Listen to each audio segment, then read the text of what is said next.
欢迎收看《寰宇全世界》，带您走进全世界。全球各地的观众朋友，大家好，大家平安，我是何荣。两岸大事国际焦点深度剖析，打开视野。透过 YouTube 收看朋友，请您帮我们按赞、订阅、加分享，动动手开启小铃铛。也欢迎您告诉我们在哪个城市打卡收看。当然，欢迎大家多多的表达您的观点与看法。好，来欢迎今天三位来宾。首先是钱立伟，裴倩姐好。主持人好，观众朋友大家好。另外，政大外交系教授黄奎博老师。主持人、观众朋友大家好。还有淡大财经系教授聂建中老师。主持人、各位观众大家好。好，今天首先带着观众朋友一起先来看的就是安氏之乱啊。原本大家以为这场风波已经暂时告一段落，但没有，还有后戏可看。现况并非如此啊，这个中国大陆出手了，希望德国方面出面敦促荷兰撤销对安氏的接管行动。而且更呼吁整个欧洲在半导体供应链危机当中呢，要采取实际行动，纠正错误的做法。这也是中方呢首次公开要求第三国介入安氏半导体的事件，也显示出了是北京对欧洲处理中资企业的问题的不满已经进一步升温。现在这个问题呢，从一个点变成了一整个面了，怎么看？荷兰经济大臣在画面上这位叫做卡雷曼斯啊，他在接受英国《卫报》采访的时候，他谈到安氏的问题。他说事情已经发生了，但即便是从事后来看，仍然会做出同样的决定。想不到呢，大陆方面商务部长王文涛立刻反击，他说呢，安氏半导体问题的根源是荷兰政府不当干预企业内部的事务。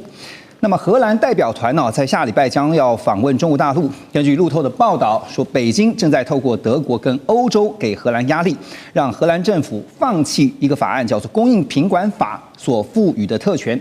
这个供应品管法是1952年设立的法案啊，允许行政部门在面临到比如说国家安全啦、有风险的时候呢，可以去干预这个董事会的决策，甚至是接管这个公司。而这次也是第一次使用这样的法案。先请教倩姐两个问题啊，因为这次感觉上荷兰是挖了一个坑让自己跳进去，但现在陷入泥淖当中呢，不知道怎么出来。所以第一个问题是，中方会不会透过这一次两方的商务部长的这个谈判针对安氏的个案呢，进一步的去影响整个欧洲对于中资入股的企业未来的态度跟做法，是第一个问题。第二个问题啊，跟荷兰谈，如果只谈安氏，似乎感觉上就是一个点，有没有可能扩到其他的项目？比如说大家最关切的荷兰艾斯摩尔的光刻机，您觉得？首先我们谈一下你的核心问题，就是说中资入股在欧洲到底未来安全不安全？那如果我们看中资入股，也就是说对公司的控制权来说，第一个是股份的控制权，第二个是董事会的控制权，第三个就是经营团队的控制权。那这一次在9月30号呢，荷兰政府他直接去接管的时候，他其实并没有股份。他没有股份的控制权，他其实也没有董事会里面的相关席次，所以他是彻头彻尾的一个国家介入私人企业的行为，所以他甚至要求他在经营的这个部分要去撤换张学正 John Chen。所以我们把这三个理路呢理出来之后，就可以明白为什么王文涛说这个是政府的不当介入企业行为，不当干预因为他既没有股份，又没有董事会的席位，然后最后呢，他竟然直接要影响他的经营团队然后以及他的那个经营的发生。那么我们再大一点的来看。这个是在欧洲许多的诟病案中间，我们最近看到的一个趋势，就是有一些中资想要诟病的，被欧洲的国家视为对于它的经济安全或国家安全有所妨害，或者是有所挑战，因此呢就不允许，或者是甚至有的时候虽然允许呢，是要求它的股份要降低，所以还是回到我们刚刚讲的股份、董事席位跟经营团队这3点，它是政府在准否的过程中间呢，它事实上有些时候是有一个角色的。是好，但是这一次我觉得安氏之乱更明确的是说，它不是荷兰跟中国的问题，它是由美国经过了欧洲跟中国的问题，因为它在9月29号是美国先把文泰定为实体清单里面的一部分。经过穿透了以后呢，文泰的子公司安氏就被荷兰接着去做了接管它的接管的动作固然是粗暴，但是它的源头呢是来自于文泰进入了清单，穿透到安氏。那么过去被列入清单的，就是前面有文泰要去诟病的，在英国呢，也是因为美国的态度，而英国要求他已经购买的要再分拆出去。那么我觉得这一次文泰的态度很简单，他要缩小他的战场，所以说英国那个事情就是分拆就分拆了，对，就集中做安士，因为安士毕竟他已经转得很成功，在荷兰的部分是研发总部。大部分的制造，甚至最终的封装，就是比较高附加价值的部分是在中国大陆，所以它有8-9成是在中国大陆，至少有8成，而且呢，它很多是回销到欧洲的关键企业，所以它的买方会急着要使用它最终的产品。而最终的产品呢，因为是在中国大陆在东莞啊，在广东啊做最后的封装，因此呢，它需要得到中方政府的出口许可。没错，就卡住了。如果没有这一个关系的话，如果它的买方不是在欧洲，急需要用这些的话，就没有什么着力点。同时，如果买方不是那么有实力的产业，比如说车企，大众啊、BMW 啊，还有那个斯特兰斯。这些车企都是非常关键的核心产业，是涉及到了非常非常多人的就业机会，连日方车企也是。所以呢，就是说谈判的筹码，企业跟政府施加的压力就大。而施加的压力里面，中方的角色又变成特别重要。除了中方的企业以外，中方的政府的出口许可也变得很重要。所以我们简单的说回来，第一个就是中资在欧洲的各项购买呢，未来如果两边的关系不谈好，那么很可能会受到这样的横加的无理的干涉。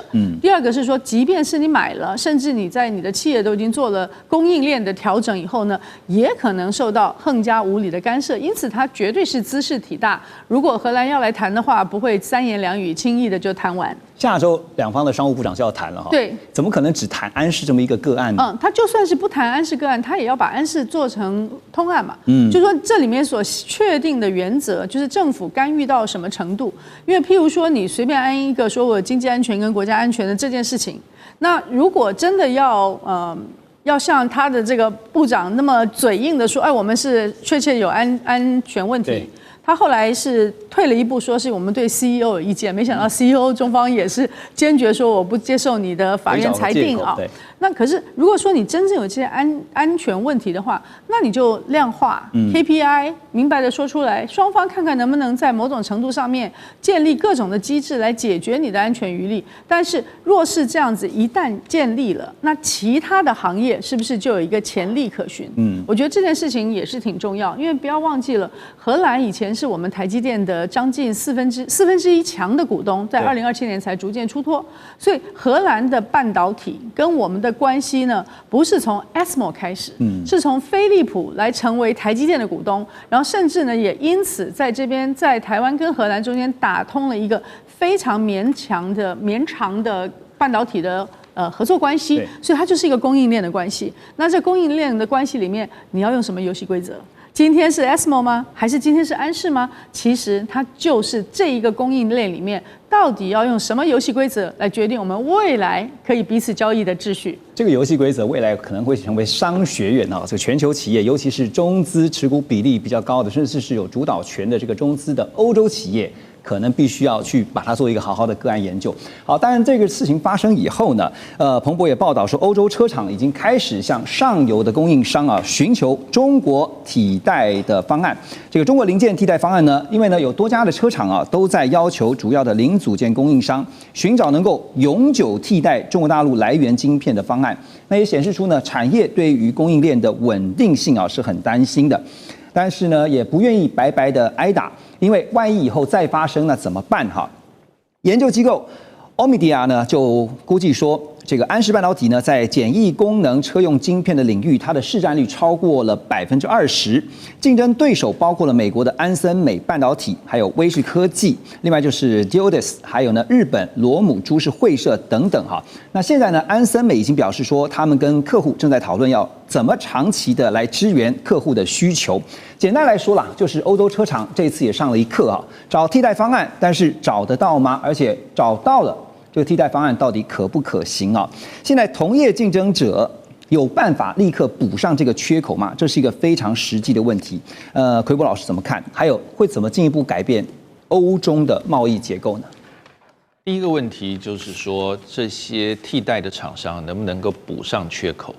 如果我们讲说这是不急啊，长期来讲当然有可能，有订单，而且这个技术不是像我们台积电什么1.4、1.6奈米那种，真的是要拔尖的，对，他们就是把原料调过来了，然后呢，该加班的人都安排好了，多付点加班费啊，然后再来就产线空出来。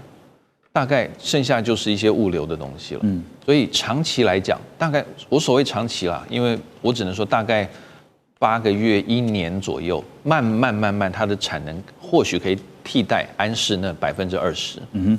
可是你现在我们看到新闻啦，欧洲有些车厂已经在哇哇叫说，我库存快用完了，啊，那我们就想到当时在新冠疫情的时候，如果各位买车的话，有时候你买车，譬如说你可能有一个这个脚踢的尾门，打开尾门就没有了，因为晶片被拔掉了，不够。所以这个问题说，短期的库存没有，它到底是重要，包括这个车功率的这种大的元件没有，还是那种小小的周边的晶片元件没有，我们还不知道。但是我的意思就是说，短期内你要欧洲车厂，如果安士这个事情一直卡在这里啊，短期内你要欧洲车厂马上可以恢复正常的状况，我觉得那个是太难了，对，特别是我们这边提到的，其实牵扯到好几种零部件啊，包括像晶片，包括像离散元件或者是被动元件，那像这些东西呢，它其实制造上来讲是一个很全球化的一个生产供应链，那你要叫这些厂商要把这些生产供应链赶快的补齐，因为它原来的生产供应链可能不是有那么大的量能可以去补安士的那些缺口。好，那另外来讲，人才或许不是一个太大的重点，因为我说过这技术这个尖端性还好，问题在于认证了。如果今天安士有，因为我们真的不知道这些细节，如果安士它出产的这些离散元件好了，它是经过欧洲车厂认证的，那你说这些？你不是说做的一模一样，看起来一模一样就可以上车呀？还要经过认证。对，认证，然后实验等等，那可能要花好几个月。尤其又跟安全有关的话，更是必须要花很多时间。对，所以我的意思就是说，短期内你叫这些厂商，就算他能做，但是要补上这个能量，我觉得还蛮难的。OK， 那欧洲的这个关系，我很快的说一下，就是我们可以看到最近这几年中国大陆对欧盟的出超大概3000亿欧元。中国大陆卖了很多东西啊，其实大部分就是一些制造业的产品。我举例来讲，譬如说一些电机、运输器材，还有像半导体晶片、手机、电脑、监视器，还有像车零部件，太多都是这些东西。而且欧盟大概从中国大陆进口90%多都是已经是做好的成品。还有锂电池，更不用讲。那这些其实。这些我们讲了安士这些晶片啊，其实大概占里面的贸易，其实不是一个非常举足轻重的比例。对，它占了一小部分，但是它不是举足轻重。所以就算安士这边出问题，但是欧洲跟中国大陆的这个贸易的结构，我觉得如果要调整，不是因为安士晶片，而是因为中国大陆还有欧洲他们自己在新能源，他们在半导体还有汽车零部件，大家互相这个。我防你，你防我，然后自己想发展自己的，所以我觉得它的贸易结构调整应该是那个部分，而不是因为安士。就这个漏洞到现在为止看起来是缓不济急啊，可是呢，总得想办法去找到一个解决方法啊。那当然，这个欧洲呢夹在中间，其实中美两强竞争下，那确实是里外不是人。英飞凌的执行长呢，他就指出。画面当中，我们看到他说呢，美中两国的供应链体系正在逐步脱钩，而欧洲就夹在中间，面临被两强挤压的局面。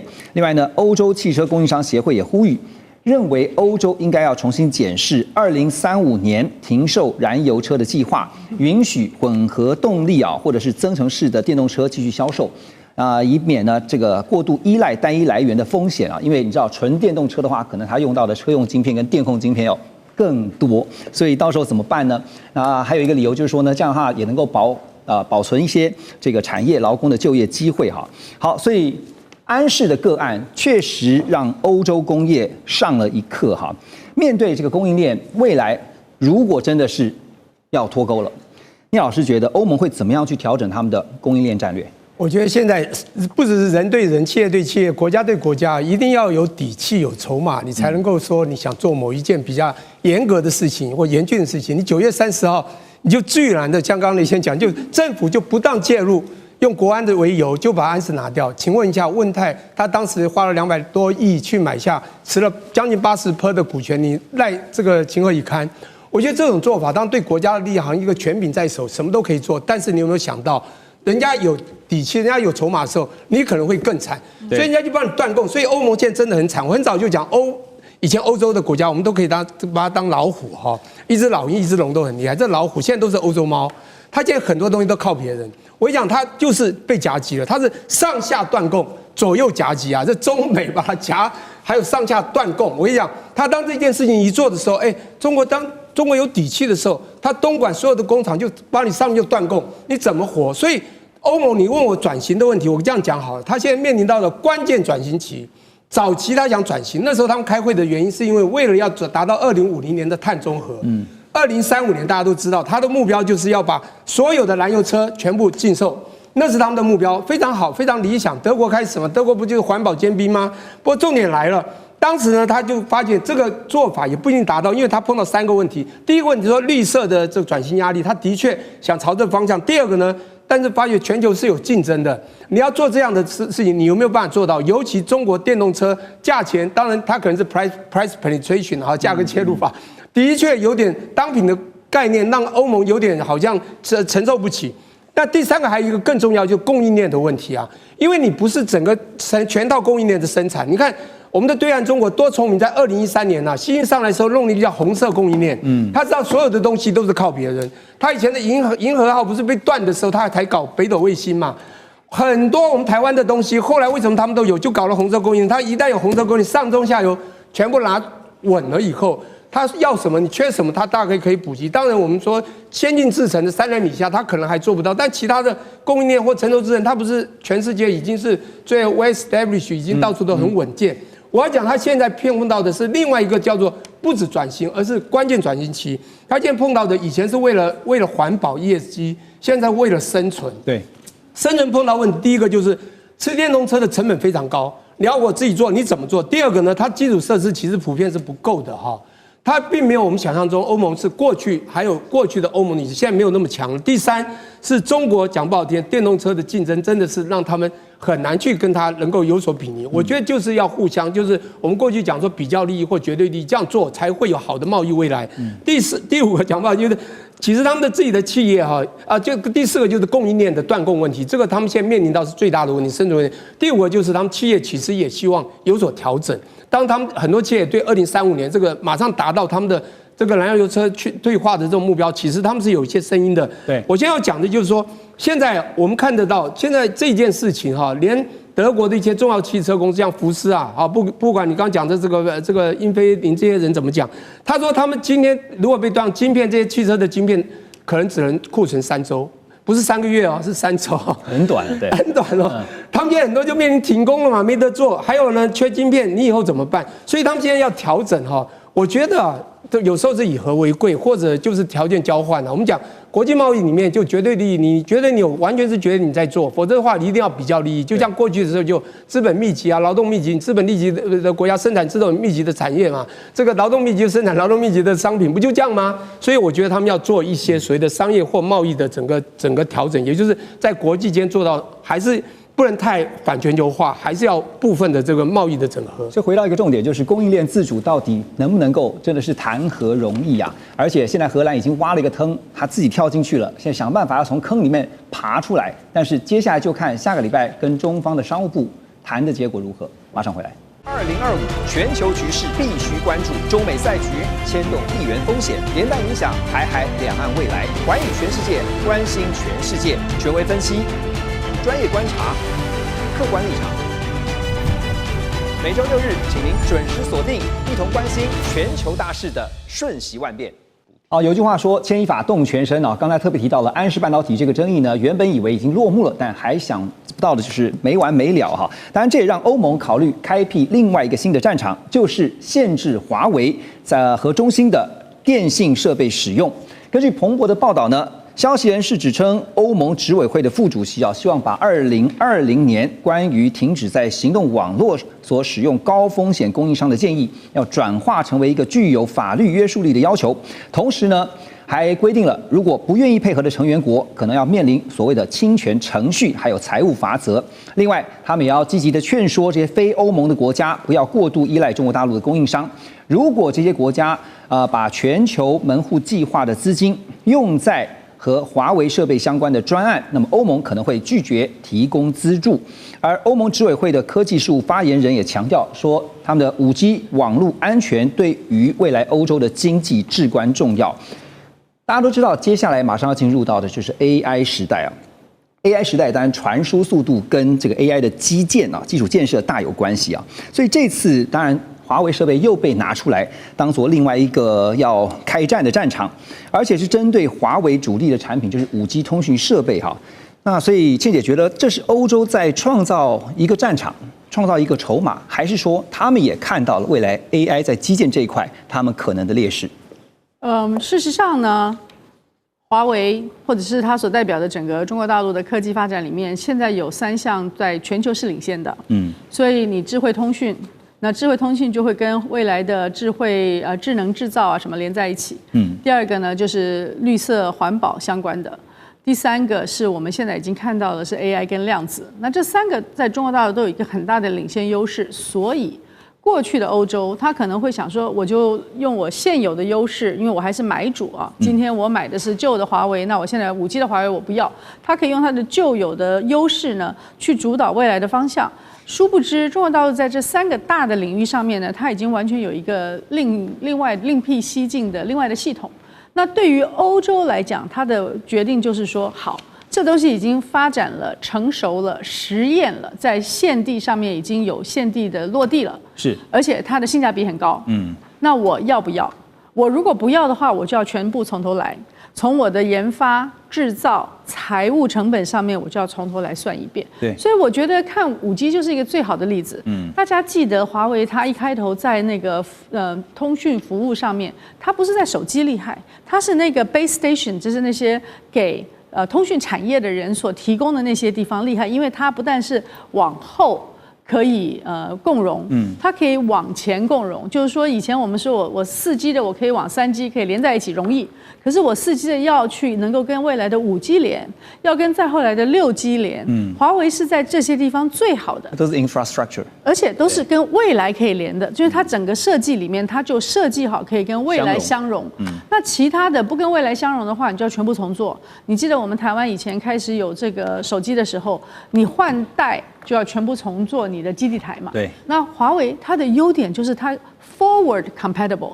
那今天如果说欧洲说，哎，我就是不要买他们的，那你就要去买替代的。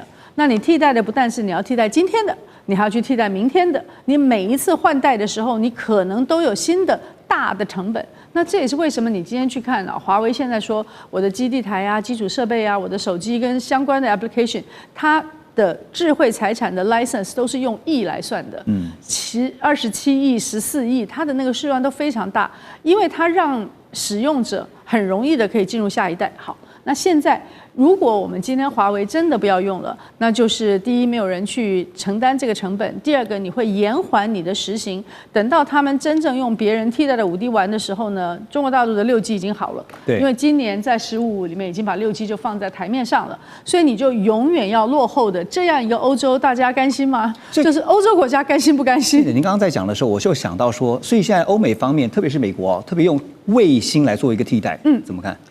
卫星本来就是一个可能的替代，但是也不要忘记了，卫星在各个国家也会有它的安全疑虑啊。没错，它有一个稳定性的疑虑，那是某一种的安全疑虑，另外一个是安全疑虑啊，这2个都是就是国家安全疑虑，这2个都还是存在的。所以某些国家也许可以作为选择，对于其他的国家就不是一个选择，并且呢，对于比较经济落后的国家来讲，更不是一个选择。所以我们今天看的东西不只是华为的5G，其实我们还看到的是所有在数字革命、AI、Quantum 跟未来的卫星、绿色能源革命中间，凡是中国大陆已经有能够落地领先优势的产业中间，提供性价比高的产品给欧洲的国家的时候，欧洲的国家都得要想一想，我要不要从头做？从头做的时间、成本以及它的成功率、安全率都是需要算的。没错，这次也有分析啊，就认为说，其实欧洲应该是有备而来啊，但是到底准备了多少呢？这个彭博指出说，德国政府考虑要使用公共资金来支付德国电信还有其他电信业者加速的更换现有他们所使用的华为设备。那在德国啊，他们也算了一下，如果要整个更换华为设备的话，成本要超过20亿欧元，折合台币大约是711亿啊。电信营运商则必须要在2029年底之前，把所有大陆5G 的行动网络设备的关键营运相关的等等内容要完全排除在外，这些都是钱呐。那么都是，你看看德国政府说，那不惜花711亿台币要整个换掉，是这样，是在长痛不如短痛这样的一个思维吗？王老师怎么看？德国的政府他说他要拿钱来补贴德国电信，它因为更换华为5G 所衍生的额外费用、额外成本，这其实衍生出很多问题。第一个，你要拿谁的钱？他说是纳税人的钱。对了，政府花都纳税人的钱。好，那可是政府它每个预算都要分各个部门的，从哪个部门来？有人说可能会从国防部门来，因为这是国安问题。也有人说，德国会有那个基础建设的相关部门，从基建部门过来。好，换句话说，德国现在把方向定了，可是钱从哪里来？目前还在云端啊。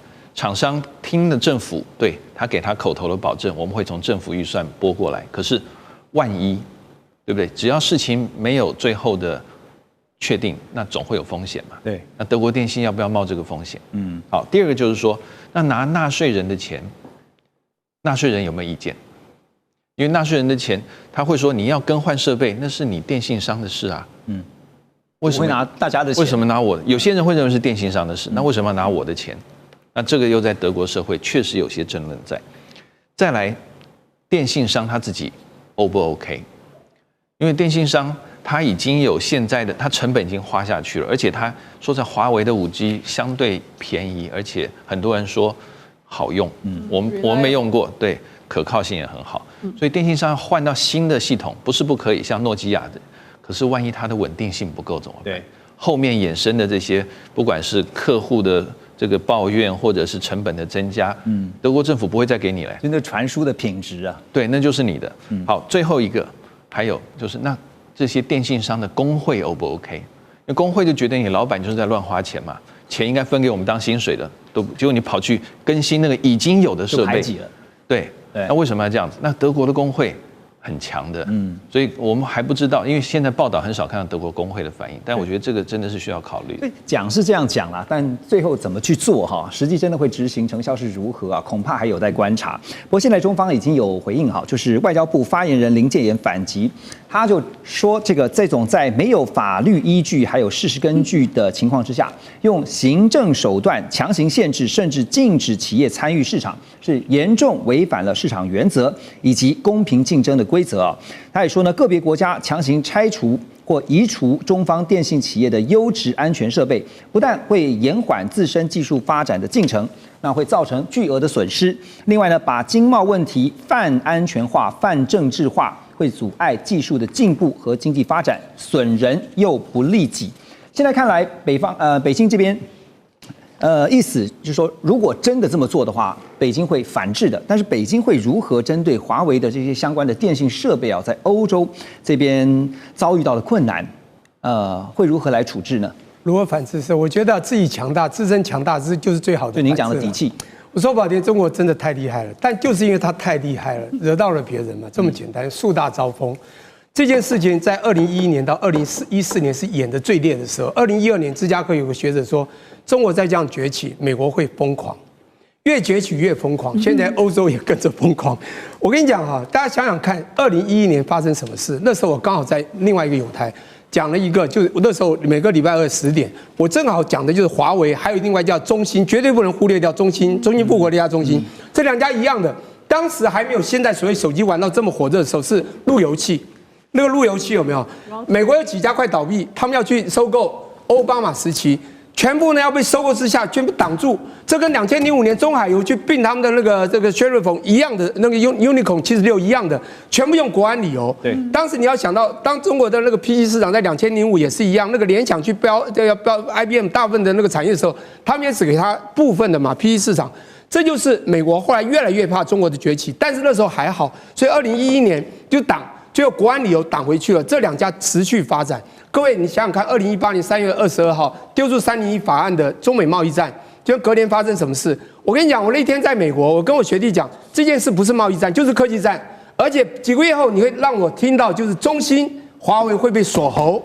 你看有没有发生？我跟你讲，我学弟可以证明非常清楚，因为那时候我讲得非常清楚。这样讲好了，你知道2019真的华为被当时是川普那个时候。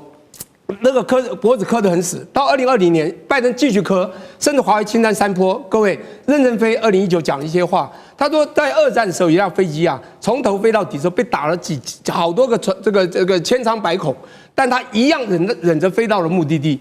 任正非说，我们华为，我们有强大的实力，不管他们怎么打，我们一样飞到目的地。而国际友人，第一，我们成本低；第二，我们的品质好。这两个 P 嘛 ，Price Product， 还有一个。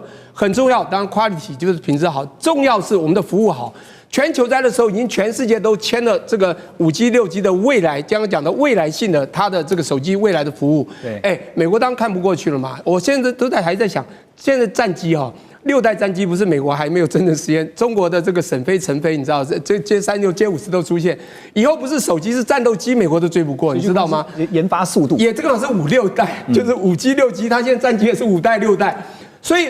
讲到研发度，中国是这样子的。美国之前多强，看造船业多强，现在停滞，中国是一下超越了好几百倍。所以我觉得美国现在会碰到一个很大的问题，欧盟也是一样。所以欧盟现在跟着也疯狂开始锁喉。我觉得他怎么锁得住呢？我这样讲自身强大最重要。所以我为什么讲2001到2014？因为那时候发生太多事件，除了这个所谓的路由器的事件之后，2012讲的话之后，2013红色供应链，2014最重要是他们2013。当时川还有那个李克强到了德国去参加找人去参加汉诺威会议啊，这是美基数年参加会议，隔年跟中德签的工业4.0。当年定了一个叫做 China Creation 2025，在2015年写完这个文本，里面弄了2步走：工业化、科技化，以及到最后的10大未来推展。第一个就是新一代讯息，注意新一代讯息；第二个才是航太航空哦。新一代讯息就是5G、6G。2014他已经看到未来，所以那个时候你说华为有没有国家support？一定多少有。也就是他们看到国家未来，你会发现他们的3步走叫15写的25、35、45。如果你去看了文本，25要做到真的全世界认定它制造强国，35要说它是世界美国才能跟它比的强国，2045是世界第1强国。对，它的第2个百年梦，中国的见证百年梦嘛，就要在2049年达成。这不是他当时讲得非常清楚啊？所以我觉得现在你说取而代之主权国家这个高一贤，我跟你讲，自己强大就有未来。所以。当中国在2014年，我飞机每次去讲学到安徽啊，到上海去的时候，每次看到飞机场只有2个很大字叫 China Creation。我当时真的在安徽财大跟那个院长说，这个是什么意思？他说他们正在推所谓的科技未来。你看现在11年了，真的只有政策下放，甚至教育扎根啊。他们你知道我上礼拜去南京，他们的教育现在也是跨领域结合。我们财经系已经在大陆已经对岸落伍了，到第10几名。台湾还是前3名。老师这个分析其实让我想到，真可怕，像是我们在下棋一样哈，就是有一句话说呢，你的开棋的这个棋局哈，就是开棋的布局决定了最终的结局，感觉有点像是这样子。对，我们先休息一下，马上回来。2025全球局势必须关注，中美赛局牵动地缘风险，连带影响台海两岸未来。寰宇全世界，关心全世界，权威分析，专业观察，客观立场。每周6日，请您准时锁定，一同关心全球大事的瞬息万变。欢迎大家继续回到《寰宇全世界》。我们接下来看的是美国总统川普最近在白宫接待了中亚5国的领袖啊，分别和哈萨克、吉尔吉斯、塔吉克、还有土库曼以及乌兹别克的领袖进行会晤。而川普呢，在他出 social 上面也宣布，他说乌兹别克计划在未来10年内对美国的关键领域要进行采购，而且要投资超过1000亿美元，涵盖关键矿物、汽车零组件以及航空业等等啊。哈萨克的总统则表示说，这次跟川普的会晤是美国与中亚互动新时代的开端。而乌兹别克总统呢，则是称川普为世界总统，并且提议在中亚要设立一个常设秘书处。美国和中亚其他国家的代表预计也会签署像一些关键矿物的合作协议。那其中的合作呢，包括了波音公司要向哈萨克、塔吉克，还有包括乌兹别克的航空业者，合计出售多达37架的客机。那有一家呢叫做这个 Cove Capital 的美国公司会在政府支持的融资在哈萨克来开采钨矿。好，现在看到都是呢，在中亚这边的战略感觉像是要找稀土资源的替代供应者。当然，这个也形同是这个长期就是在俄罗斯跟中国大陆主导下的这中亚呢，现在感觉上是要从这个地方来看看能不能挖一些墙角。在这个部分的机会跟风险，黄老师怎么看？这个地方我觉得很吊诡的，就是说美国。各位如果记得，大概在10多年前吧，他把他的空军的势力深入了中亚，在中亚建立了第一个美军的空军基地。俄罗斯当时也没有能力阻止。现在稀土对俄罗斯也是重要的战略物资，俄罗斯也没有办法阻止美国在中亚的深入。而且呢，我们看到美国他这一次是大规模，他不是默默的来，他是跟中亚5国来个高峰会把这个事情来对。所以，到底是不是俄罗斯对于中亚的实质影响力相对的衰弱？我觉得这个是一个观察点。另外，当然，我如果想的邪恶一点，这可能完全不符合现实啊。如果这中亚5国跟俄罗斯关系还不错，会不会他们是帮俄罗斯吸住美国的一些资金能力，然后最后呢，他们做不成，美国把钱能力就浪费在中亚了？这个是很邪恶的想法。但是反正政治上嘛。你怎么说有不可能的事？国际上兵不厌诈。对，好，那我要讲就是说，美国在这方面的它战略考量是什么？第一个，其实它在 G7 里面已经都讲过，它要用这个非市场工具，就是 non-market measures 或 tools， 对，去削弱中国大陆在稀土的战略地位。但是非市场工具其实很多种包括你政府资金的补贴、政策的辅导或者是你。赶快加大你的战略储存量或者是你要跟有能力的或者有资源的那一方进行开采跟精炼的合作。反正任何不是靠这个市场自由贸易来的这些工具，我美国或 G7 要做的我就来做。那第二个呢，美国其实很明显就是他手伸进到中亚，他觉得不只是经济上我可以得到稀土。而且我在外交上，中亚各国，你看把我讲的像世界总统一样，再来第三个就是美国在战略安全的维护上多了一些底气去对抗中国大陆。对，那这是美国战略考量。但是中亚5国也不是笨蛋他们当然想的，其实很多第三世界国家想都这样：我跟美国合作，钱进来，技术进来。其实美国的技术好像这方面不太行，所以美国一定会找什么澳洲其他的去帮助。这些中亚国家，所以他们就要美国的钱。美国进来之后，他们至少有资金。再来就是说，他们可不可以从美国得到更多的融资担保？总之算来算去都是钱。另外一个各取所需。对，再就是我跟美国合作，有些国家觉得我面子挂得住对，美国好歹世界1等1的强国，所以我国际地位或许借着跟美国合作，国际形象地位的提升。所以中亚5国想的大概就是钱跟形象的问题。现在就看中亚5国，甚至包括其他中亚的国家，他们最需要的是什么？比如说，他需要的是高科技吗？还是说他需要的是最基本的那些基础建设当然，这次在中亚5国跟川普的会议当中，当然也有人提到说，川普的打算还有另外一个跟他的中东这个战略的一些布局是有关的。还有就是刚刚特别提到说稀土替代的考量以外倩姐您觉得因为也有分析师认为说更高一层的战略是在看说要影响中方的一带一路，然后呢削弱中俄在中亚的实力还有一个我们很有趣的来看一下，最近美国财长他在这个南卡罗来纳州一座新建好的稀土矿产加工中心，他特别的就是敲锣打鼓的说，哎，我们一起来庆贺啊，美国25年来制造的第一块稀土磁铁，从此我们不会再受到中国大陆的稀土给绑架了哈。这个当然大家一听了想说，是真的是这样子吧？哈，因为你这个提炼的技术到底赶不赶得上啊？倩姐一并来看。先讲一下这几个国家，因为他们这次都联袂的到了白宫嘛，跟以前上一次你们记得拜登要开美洲的会议的时候，大家都不去，所有的人都派别人去的情况有点不一样。那当然是因为现在对于这些国家来讲，不管你有钱没钱，你都在川普的关税大棒底下。所以有一个新的战场是还没结束的。那如果我们看他现在选的地方呢，当然他会是在亚洲、欧洲、非洲，因为整个“一带一路”亚欧非的这些大陆桥的连接中间呢，是很核心的一块。同时，在新的铁路线来讲呢，以前有北路跟南路，那事实上中路现在越来越明显。我们前段日子讲的中极屋就是这个意思。那中极屋呢，它不但是有货物，它也有石油、天然气的意涵在里面。所以你可以看到，在川普下棋的时候，他很明显的是说，这些是属于资源国，有资源，你可能没有钱，但是你有资源的。有些呢是生产国，那生产国呢，你来赚我们美国的钱，我要给你更高的关税。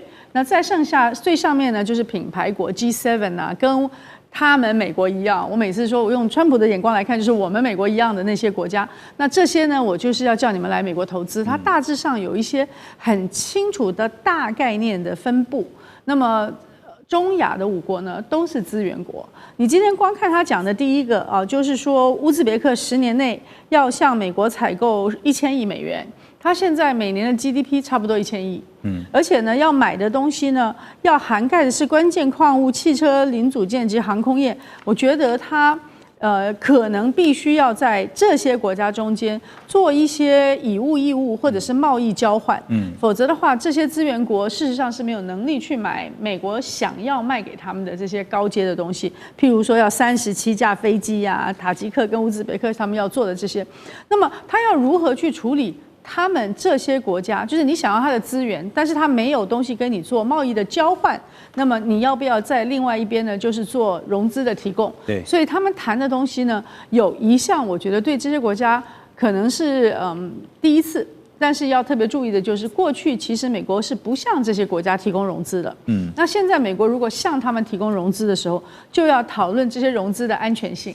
因为亚洲国家通通都碰过亚洲金融危机，当时原来就是美国在很大量的流动性到亚洲来的时候，它忽然之间收回美国，所以像泰国啦、马来西亚、菲律宾、印尼，当时我在线上投资的时候，那些国家它上个月还好好的，这个月它就因为原来借的便宜的美债发生了美元汇率的问题，而且美债的利息没有办法支付，使得它成为有很大的风险啊。所以如果这些国家会第一次获得由美国来的融资的话，对他们当然是个好处，但是他们也需要相对的有安全保障。对啊，因为这个借钱的人都担心的是融资方这个雨天收伞，对啊，伞收了那怎么办呢？接下来就一大堆债务了哈。那当然，这个稀土这边呢，中国大陆也有一番这个反制的方法哈，计划实施一套针对稀土出口的验证后最终用途的机制，而且呢，强调是未来只会出口给没有美国军方联系相关的公司啊。这个验证后最终用途机制呢，可以履行。之前我们看到在 APEC 峰会，中国大陆国家主席和习近平啊和这个美国总统川普他们2人会面的时候呢，兑现了承诺。因为呢，既能够兑现说便利稀土这些物料的出口承诺，又能够确保稀土的物料不会最后落入到美国军方相关的供应商手中啊。但是有个问题就是，最终用途的这个验证机制要怎么去查验呢？我先讲一下哈，什么叫最终用途？它其实英文我觉得不该这样翻译，它叫这个很清楚 validated end user， 因为是最终使用的人嘛，这叫国家嘛，就验证到底这些东西是给谁使用，我觉得这是重点。对，怎么查呢？我觉得这个查的机制，你要用科技来查了。之前呢，我们有讨论过一些事情，包括它当时有限制，当这个贸易战在打的时候哈。当这个一样的农产品被限制到美国的时候呢，那美国的农产品也被中国限制，结果你会发现，连那个袋子里面是美国出的袋子都被扫描到，说这是美国出产，或者豆子里面有所谓的美国什么东西也被晶片扫描到。我觉得它主要一定会去追踪嘛，就像追踪机制，你知道我们有人也会定晶片等等的这么重要的东西，这个科技不是我能够解释的，我只能说方法他们会有一套方法。给你谁用没有关系，因为他要允诺他当时开会跟川普讲的说我们要开放稀土，但是你要知道稀土从上到下，我们光讲17种元素，他刚开始不是先限制7种吗？结果再限制9种吗？他越来越那个，当然没有到全部7+6=9已经16了，不是后来又丢出了2025年的62、63号公告吗？严管还有主审。那时候就已经走到了所谓的 validated 的这个 end user 的做法，只是有松散。各位刚才讲到川普，有人这个拍点马屁说川普世界总统，对不对？有人说他是皇帝嘛，他本来就皇帝啊。从这某个角度，因为大部分国家都很小，大部分国家都有求于他嘛，就像刚刚讲买飞机都有求于他。我犹记得10月15号类似的在埃及开的以哈和平会议，那个乱离谱的。川普先讲，他口才真的好嘛，记忆也好，到8分之后，请，有一些话我不想讲，请后面那位小老弟来讲。巴基斯坦当时印巴战争的时候，中国还帮了他坚持，不是的PD这个15吗？好，这个重点来了，巴基斯坦一上来就一直称赞这个世界总统啊，他太棒了，应该得和平奖嘛。这些人在10月9号6天之前，跟他的参谋总长到了白宫，大家应该知道这件事嘛，开了一个潘朵拉盒子嘛，木盒。这是金刚石，这是中国带来的稀土的重要矿物，技术我们有，美国高兴死了，这是数十亿的宝藏啊！请问你拿到那个又怎样？因为我还是一句话，刚才这个主任有讲到，全世界大家知道的储量1.2亿吨，对不对？中国4400万吨，37%。全世界产量尽量挖呀挖呀挖，中国6000万，美国也不过这个27万了，美国45万5千吨，6倍。我们最重要的是精致冶炼技术91、92%，全世界都知道是中国控制在手里。从那个光线，它的高脚虾的那个技术到现在没有人能够突破的啊。还有人说什么日本深海发现了，跟澳洲签约了，那都没有用，缓不济急。挖了要多少成本，那个都是文宣，那都是认知战。我跟你讲啊，我觉得现在看起来只有对美国啊，就跟世界对美国求好，就美国对中国可能求好，对，才有好的生存地基了。所以你现在，等一下我们回来就要聊的是说，在这个中美互不信任啊，因为现在互信基础非常薄弱的情况之下，最近连大豆到底要买多少都成了问题。马上回来。2025全球局势必须关注，中美赛局牵动地缘风险，连带影响台海两岸未来。寰宇全世界，关心全世界，权威分析，专业观察，客观立场。每周6日，请您准时锁定，一同关心全球大事的瞬息万变。好，回到节目继续来看中美两强的竞争啊。现在刚刚提到了稀土，那接下来呢还有大豆的问题要解决。北向财经有报道说，今年5月份呢暂停了美国大豆进口之后，中国大陆呢就把这个需求转向了巴西，那当然包括了阿根廷在内哈。那今年前9个月呢，采购巴西的大豆总共是有7200万吨，占了全年进口量将近70%，因此也让这个巴西的大豆这个粮商呢就囤粮涨价。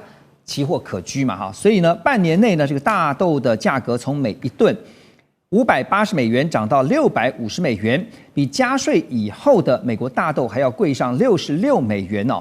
此时不赚更待何时啊？这是巴西大豆现在这些种大豆的农民的心情。当然，现在呢，这个中国大豆产业协会也发文表示说9月底中国大陆呢大量采购阿根廷的大豆。主要呢会是在11月要进行装运因为巴西的豆太贵了，我就转买阿根廷的。但现在当然也要买美国的。可是呢，北京这边先前在 APEC 终于川普也让大家知道说，中国大陆要买美国的大豆了。可是现在就中方的角度来看聂老师觉得因为巴西的豆也变贵了，阿根廷的也变贵了那所以在调控上面这个采购战略怎么看？我觉得世界打仗真的打架打得很过瘾的，上层架嘛，我们刚打的稀土和晶片，对不对？打，看起来你们大家都已经知道未来这个鹿死谁手。下面就是关税战，打出了所有的贸易这些商品。大豆的确是一个非常重要，因为它是这个美国这个农民的重要的这个赖以生存的这个农产品。那这个所谓的第一产业的东西呢，它养了50万这个农民这些农民呢，在5月到9月几乎5个月卖不出一颗大豆的时候，你不是吓死了？这些多少人抗议，你大家都知道。那中国就拿翘了，就开始说，你不卖，我跟你讲，成本比你低。巴西比你便宜，它占全世界生产38%，你不过生产31%，你不卖有说话的，对不对？阿根廷生产13%，我像阿根廷在你的南边买还可以友好一下。那加起来就51%，那我就不向你买。所以当然他还是势必要跟美国做一些条件的交换，所以他在这个很多会议也会允诺，也会买一些，但他私底下就像那个地方买。当然这时候你会发现期货可居了。巴西以前呢有美国存在，他没有办法产38%不好卖，所以这时候就像你讲的，这巴西农民的心情当然就爽啦，就知喜啦，就开始呢就涨价嘛。这个东西一定会有这个 herding effect， 就这个群聚效应就开始涨价了。我只能这样讲说，这个事情在眼下非常有机会，很有趣啊。但是我还是一句话，这个还是大家在拿自己的我们讲说经济战或贸易战啊，两边打谁打谁都会受伤，关税也打到别人自己的未来的通膨，未来经济也会受伤。当然，中国因为关税的确伤得非常重。这是的确的，当然，即便涨价了，中国它还是要消费嘛。只是我们当时有想过一个比较有趣的东西，就是美国当时很担心，到时候中国全部去向巴西、阿根廷买，他们怎么卖？他就会消化给其他，比如类似台湾这种国家，像那个美猪美牛，来，请问吃一下。而且未来我们的这个军事里面，所以每天早上去喝豆浆啊，涨价就是这样。我觉得这个未来很有趣。那 anyway， 我觉得这个是它属于贸易战的一部分呐。那这个未来会怎么样？我觉得还有戏可看。就中美打贸易战也不是第一次了哈，所以这次看到像是美方也在学啊，就是说要怎么样来避险啊。这个其中大豆这一块呢，就分散风险的话，就让日本来买。美国农业部长叫做布鲁克·罗林斯，他就表示说，日方同意要购买价值80亿美元的美国玉米啊、大豆啊，还有大米、乙醇啊，还有相关的其他商品。那他也表示说，美国很幸运，美国大豆的销售网络非常广泛。美国大豆出口协会执行长则说呢，那他认为他们希望美国大豆进入中国大陆市场的时候不受阻碍啊，这市场看谁大嘛。日本怎么可能会比中国大陆的市场还要大呢？但是刚刚特别提到，中美都学到了功课，或说是教训吧。2017年的贸易战其实打完以后，这个中国大陆特别在这个功课上面做足了就看到我可以用很多的方式，包括现在买大豆，包括刚刚提到的稀土但是美国也在找买家在比速度希望能够在这个方面呢做一个转单的速度。那怎么看大豆好像是短期，但是每年可能都要来一次，但是稀土却是长期的。倩姐，你怎么看？大豆的问题是它是有不同的提供者的，所以它可以是买方市场，也可以是卖方市场，它就可以一直不断的转换。那稀土的部分刚才特别讲了一下，中国大陆在精炼跟合金加工跟最后的永磁铁都是绝对的主导。所以你刚刚说美国25年来建第一块，那么它25年来之所以有25年都没有建，就是因为以前它并没有觉得那么大的国家安全的威胁。所以现在我认为大家可以看到说，美国的稀土再怎么做，你没有办法完全的替代中国大陆所提供的。那中国大陆现在重新开放的也是比较简单的前端的，只是说美国会在它的高精尖跟军事国防安全的部分有一个小的能量，那这个是可以想象得到。那中国大陆现在我觉得你刚刚讲的最后一点最重要是，它全部都用美国的规则来处理美国跟它的所有的纠纷。你要做出口管制，那我也做出口管制；你要做穿透性的或者是常被管辖的，穿透到0.1% 的，那我也做穿透到0.1% 的管辖。那在这个地方呢，我觉得大陆还有一个新的工具，就是因为它的数字平台跟 AI 非常的强。所以现在在稀土会看到要用的是出口资质电子预审系统。那在这里呢，就是对军民两用的，他买的人要做，我要承诺我是最终使用者，就是你刚才讲的那个 end user。对。同时，他现在要求呢，那个国家也要来担保说不会去转卖。所以你不但是那个公司要去做承诺，我是 end user， 同时国家也会说我不是转卖的。那这两个只要进入了它的电子系统，表面上来说，当然预审嘛会减短那个时间比较快可以做完。但是它一旦进入了以后，你就给你了一个数字的痕迹，将来你无论用 DNA 或是什么么方式去检查的话，你都有迹可循。所以这些都是美国开始做的，而中国大陆现在在每一件事情上去重置美国的长臂管辖的各种手段的时候，美国跟欧洲国家其实没有什么理由说不。那短期来看的话，希望就是中国大陆能够多买一点量的大豆了，对吧？那希望他短期在农民面前、农业州那里有一些政治上的好处。因为这个先牵扯到为了他的选票，是很多都是红上去的。老师啊，因为我稍微问的是说，因为我们看到最近这个美国政府关门的危机终于结束了哈，上一次是35天，这一次拖了43天，想必接下来可能会有更多天了，明年可能大家就拭目以待。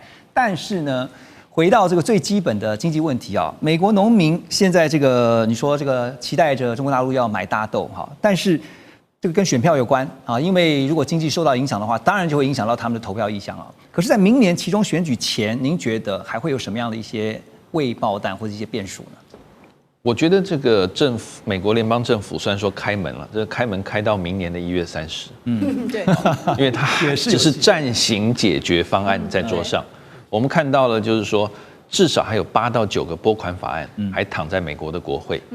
好，所以我们不能那么乐观，觉得说好像共和民主两党已经找到解方，准备他们明年11月3号的期中选举，还没那么快。对，好，那我觉得未来这个在期中选举之前啊，可能有几个大的观察点。第一个就是我刚刚讲的这几个8到9个拨款法案，因为这拨款法案里面，万一譬如说那些财政保守派，他们强硬要砍掉教育支出、公卫支出、社福支出。美国社会现在你知道这个状况不是那么的好啊，所以这些砍预算会导致了美国内部更大的一个争论。那到期中选举之前更不用讲，任何政治人物一定把这个各取所需拿来做对自己选民的诉求，所以这个预算的问题，还有砍到哪些项目的问题，我觉得这个是未来一个可能的未爆弹。第二个可能未爆弹就是健保。我们好像从奥巴马时代一直健保讲到现在还在健保。我现在长话短说，就是说呢，现在民主党希望说，我可不可以扩大从税的钱拿去补健保，这样子呢，大家的健保保费才能降低。可是共和党反对啊，所以万一这个做不成的话，健保一涨价，美国哇塞又是一大堆的这个争论。最后一个当然就是期中选举到底会怎么样，因为现在看起来。民主党或许在众议院全部改选400多个位置会占多数。